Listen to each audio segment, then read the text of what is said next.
اعوذ باللہ من الشیطان الرجیم، بسم اللہ الرحمن الرحیم۔ السلام علیکم، آپ دیکھ رہے ہیں گلوبل ڈیفنس ویو، اور آج کے گلوبل ڈیفنس میں ہم بات کریں گے AZB-81LR پاکستان کے سمال ڈایامیٹر گائیڈڈ بم کے حوالے سے۔ اور اطلاعات یہ ہیں کہ قصوہ انڈسٹری کی جانب سے تیار کردہ AZB-81LR سمال ڈایامیٹر گائیڈڈ بم کی آزمائش جاری ہے، اور رپورٹ کے مطابق اسے جلد ہی پاک فضائیہ کے حوالے کر دیا جائے گا اور اسے ترکی اور چین کے ہتھیاروں کے نظام میں انٹیگریٹ کیا جائے گا۔ یہ قدم براہ راست یوکرائن میں امریکہ کی جانب سے نصب کیے جانے والے گلائیڈ بموں کی طرح درست گائیڈڈ اسلحے کی بڑھتی ہوئی عالمی طلب کو پورا کرتا نظر آتا ہے۔ آئیڈیاز 2024 میں پیش کیا گیا AZB-81LR کو 200 کلومیٹر سے زیادہ دور ہدف کو نشانہ بنانے کے لیے ڈیزائن کیا گیا ہے۔ اسٹینڈ آف ویپن کے طور پر درجہ بندی کی گئی ہے۔ یہ جدید آپریشنل ضروریات کو پورا کرنے کے لیے تیار کیا گیا ہے، جہاں درستگی اور رینج اہم ہیں۔ ترکی اور چین کے نظاموں کے ساتھ اس کی انٹیگریشن تکنیکی تعاون کو بڑھانے اور اسٹریٹجک شراکت داری کو مضبوط بنانے کی پاکستان کی حکمت عملی کو اجاگر کرتی ہے۔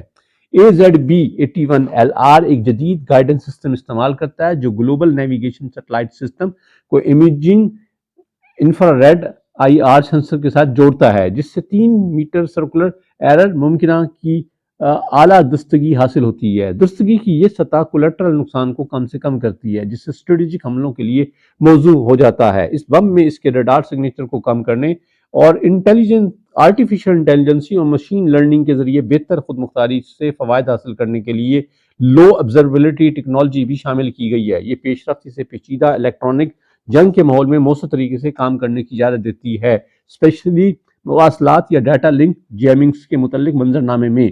اس کی خود مختار صلاحیتیں خاص طور پر سوارم مشنوں کے لیے اہم ہیں، جہاں معتد بم آرٹیفیشل انٹیلیجنٹ الگورتھم کے ذریعے حقیقی وقت میں حملوں کو مربوط کر سکتے ہیں۔ AZB-81LR کو ترکی اور چین سے تعلق رکھنے والے متعدد پلیٹ فارمز میں ضم کیا جا سکتا ہے، جو پہلے ہی پاکستان کے ساتھ خدمات سر انجام دے رہے ہیں۔ واضح رہے کہ پاکستان اور چین کی جانب سے مشترکہ طور پر تیار کیا گیا JF تھنڈر مختلف گائیڈڈ گولہ بارود اور متعدد ہارڈ پوائنٹس کے ساتھ مطابقت سے ایک اہم امیدوار ہے، جسے AZB-81LR کے ساتھ طویل فاصلے تک مار کرنے والے حملے کے لیے مشن کے لیے موزوں بناتا ہے۔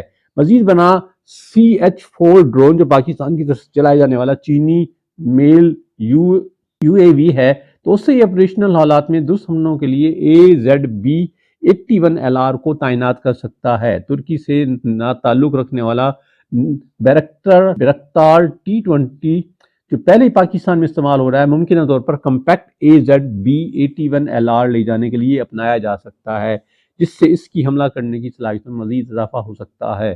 مزید برآں پاکستانی بیڑے میں ترمیم شدہ میراج 3 اور میراج 5 جو چینی ایویونکس سے لیس ہیں اور پہلے ہی AZB-83 ہتھیاروں کی تعیناتی کے لیے استعمال کیے جاتے ہیں، بھی اس نئے گائیڈڈ بم کے لیے قابل عمل پلیٹ فارم کے طور پر کام کر سکتے ہیں۔ یہ انٹیگریشن پاکستان کو معتدل پلیٹ فارمز پر AZB-81LR سے فائدہ اٹھانے کے لیے لچکدار اور کم خرچ سہولت مہیا کرتی ہے۔ AZB-81LR کی ترقی ہتھیاروں کی مارکیٹ میں ایک اہم کھلاڑی بننے کے پاکستان کے عزائم کی عکاسی کرتی ہے۔ جدید آپریشنل تقاضوں کو پورا کرتے ہوئے اس اسلحے کا مقصد بین الاقوامی خریداروں کو راغب کرتے ہوئے پاکستان کی مسلح افواج کی ڈیٹرنس اور حملے کی صلاحیت میں اضافہ کرنا ہے۔ قصوہ انڈسٹریز اس ٹیکنالوجی کو دیگر اسلحے کی اقسام تک توسیع دینے کا ارادہ رکھتی ہے، جس میں درست کروز میزائل اور جدید اینٹی جیمنگ سلوشن شامل ہیں۔ آئیڈیاز 2024 میں AZB-81LR کی پریزنٹیشن پاکستان کی دفاعی صنعت کے لیے ایک اہم لمحہ ہے۔ اس ہتھیار کی نمائش کے ذریعے پاکستان عالمی سطح پر اسٹریٹجک کردار ادا کرنے کے لیے اپنی تکنیکی مہارت اور عزائم کی عکاسی کرتا ہے۔ جدید ٹیکنالوجی اور اسٹریٹجک تعاون کا امتزاج پاکستان کی مسلح افواج اور اس کے بین الاقوامی شراکت داروں کے لیے ایک نیا موقع مہیا کرتا ہے۔ یہ تھا جی آج کا ویلاگ، امید ہے آپ کو پسند آئے گا۔ خوش رہیں، آباد رہیں، السلام علیکم۔